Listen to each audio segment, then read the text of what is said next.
Varför är det viktigt att din lärare backar dig när du blir utsatt för kränkningen? Och hur försvarar man sig bäst när någon tror att det får kalla en n-ordet? Rasistiska kränkningar går emot diskrimineringslagen, men tydligen så fattar inte alla det. Så vad gör man när man på grund av sin hudfärg inte kan känna sig trygg i skolan?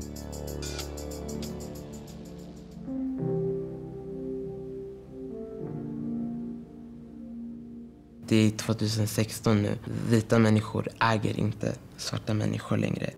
Det är inte okej för vita människor att säga n-ordet, för det är som att det bara suddar bort liksom hela vår historia.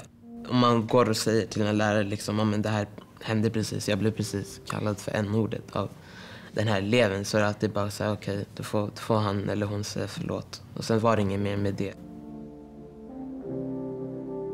Det var en händelse när jag gick i 9:an. Det var någon av mina kompisar som liksom spottade i sopkorgen, och sen så gick jag också förbi sopkorgen och så spottade jag också där. Och då liksom vände sig min vaktmästare om och säger: försiktigt så du inte sprider ebola nu. Och det blir bara helt tyst. Och liksom, jag står bara helt i chock. Sen så kollar han på mina klasskamrater, de vita, och liksom börjar skratta. Och de vet inte hur de ska reagera. De liksom skrattar lite nervöst typ. Jag var bara helt i chock. Jag visste inte vad jag skulle säga eller...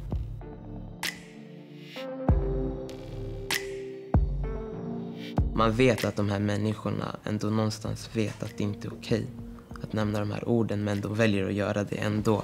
Jag har fått höra såna här skämt förut liksom. Det är så här, det är hela tiden. Men att just att det kom från någon som arbetade på skolan, det kom från någon som ska liksom skydda mig från rasism.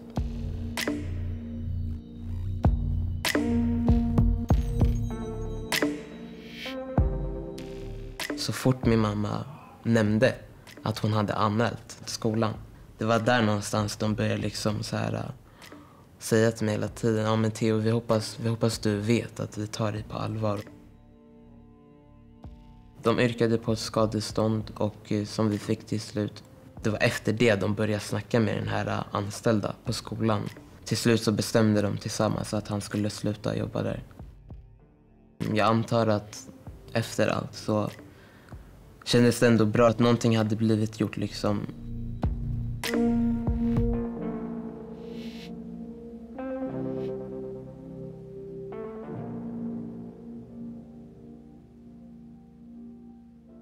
Jag har polisanmält varje grej och det har lagts ner varenda gång. Och jag fortsätter att anmäla och jag fortsätter att överklaga.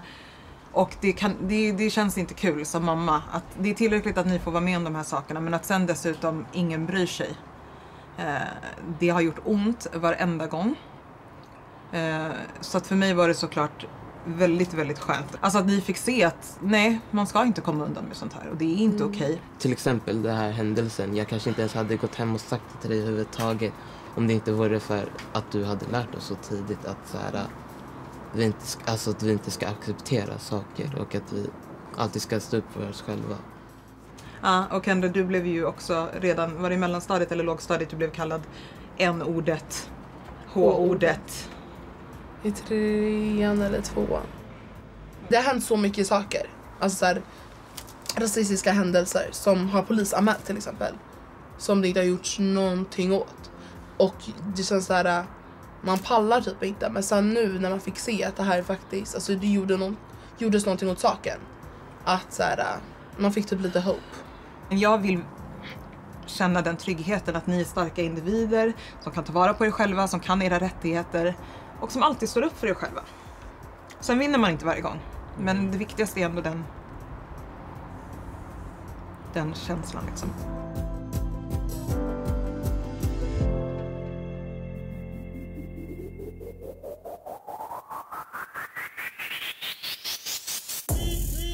Var inte kaxig. Om vi var i USA så skulle jag faktiskt vara din master.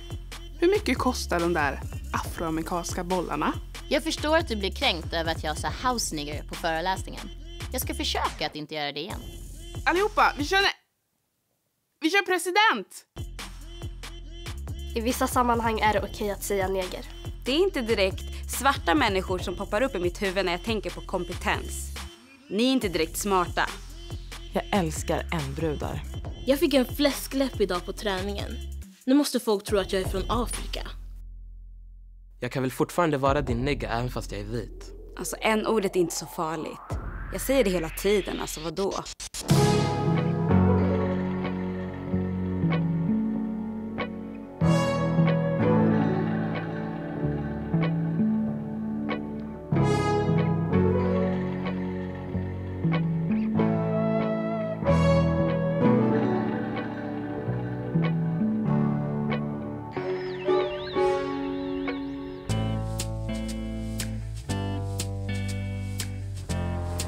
Första gången jag blev kallad n-ordet, då var jag 7 år gammal. Jag visste inte vad det betydde då, men jag blev ändå jätteledsen. Det var som att jag någonstans ändå fattade att det var något hemskt. Andra gången gick jag i 4:an, men då var det en lärare som sa det. Har du någonsin blivit kallad n-ordet i skolan? Hela tiden. Du får inte vara med och leka mot i sandlådan för du är mörkare än oss. Du syns inte i mörkret. Och man tar ju mer åt sig om en vit säger så. Det händer ganska ofta att jag eller mina lagkamrater bredvid mig blir kallad för n-ordet. Vad var det du skrev fråga? Alltså vad var det du undersökte så? Jag hörde.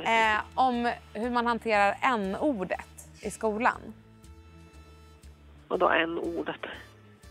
Jag förstår inte vad du menar. N-ordet. Då plockar vi in de personerna för en diskussion tills den personen som känner sig utsatt känner att nu känns det bra igen. Är det okej att säga n-ordet i skolan? Nej. Aldrig? Nej. Är det okej att säga ordet då om det står i en text? Ja, om du jobbar med en källtext och syftet är att tala om att det här är inte okej idag. Man står ju inte och skriker ut det och upprepar det 17 gånger och trycker in det i halsen på någon. Utan man kanske läser den här texten tyst. Och sen så reflekterar man över hur tänkte man då, vad är det som inte är okej? Hur kan vi hantera det? För att det är inte så att vi kan ägna oss åt historieförfalskning om du förstår vad jag menar. Det är jätteviktigt att vuxna lär ut om vad ordet betyder, vart det kommer ifrån och varför man inte får säga det. När jag var liten så visste jag inte vad som var okej eller inte, och främst så visste jag inte vart jag skulle vända mig. Men varför vill inte ungdomar idag vända sig till vuxna på skolan när de blir utsatta för rasism? Det är inte bara elever som har kallat mig för n-ordet, utan det är också lärare som har kallat mig för n-ordet också. Liksom. Hur hjälper det er att ni får rätten att liksom säga n-ordet när vi kämpar för våra rättigheter som människor? Nej, men du överdriver bara liksom. Det är typ så. Jag tog det med läraren, men där också, den här läraren, hon var lite... Det blev bara fel. Det blev bara fel. Här är några tips jag har lärt mig på äldre dagar. Gå alltid till en lärare. Jag vet att man kan känna sig som en tjallare, men det är sjukt viktigt att du gör det. Lyssna inte läraren, då går du till rektorn. Lyssna inte rektorn heller på dig, du gör en anmälan till DO, diskrimineringsombudsmannen. Det är skolans ansvar att du ska känna dig trygg och inte bli trakasserad. Tveka inte, du överdriver inte. Det är de som har gjort fel och de som ska stå för det, inte du.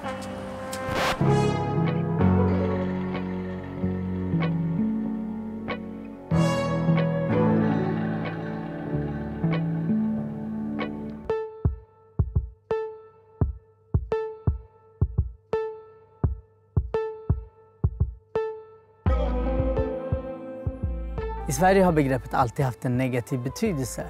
Begreppet användes med största säkerhet på Saint Barthélemy, den svenska kolonin, där man hade afrikanska slavar. Drömstränder, sol och klarblått vatten. Men det här stället var långt ifrån ett paradis för 200 år sedan.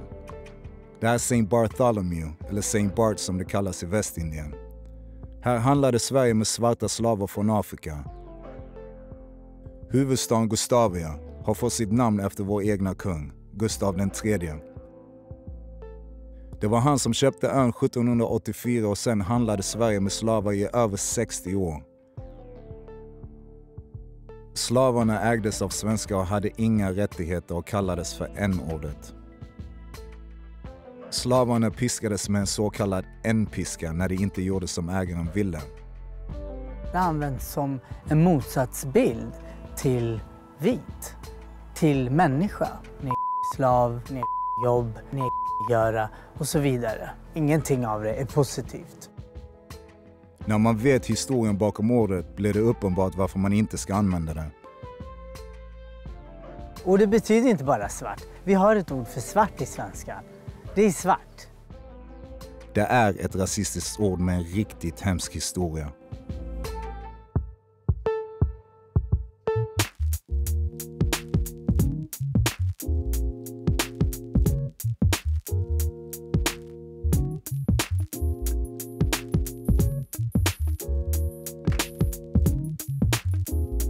Jag heter Alice Bah Kuhnke. Jag är Sveriges kultur- och demokratiminister. En av mina erfarenheter till dig är att det blir bara bättre. En annan tanke jag har och som jag önskar att jag hade haft mer utav, det är nog att plugga lite mer. Det där att satsa allt på att bli bäst i världen på 100 meter och att livet kommer ordna sig ändå bara för att man får resa runt och tävla. Det kanske inte blir så. Så lek mer, klättra, lek. Tänk så att du ska passa på att njuta medan du kan. När solen skiner, låt solen skina på dig för det kommer regna så många dagar.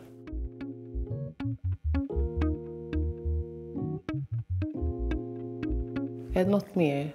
Jo, killar. Vet du, de kommer. Du behöver inte oroa dig, så släpp det. Din uppgift är inte att vara behagfull och passa in, utan vi människor och även du kan göra större skillnad än så. You're not here to please.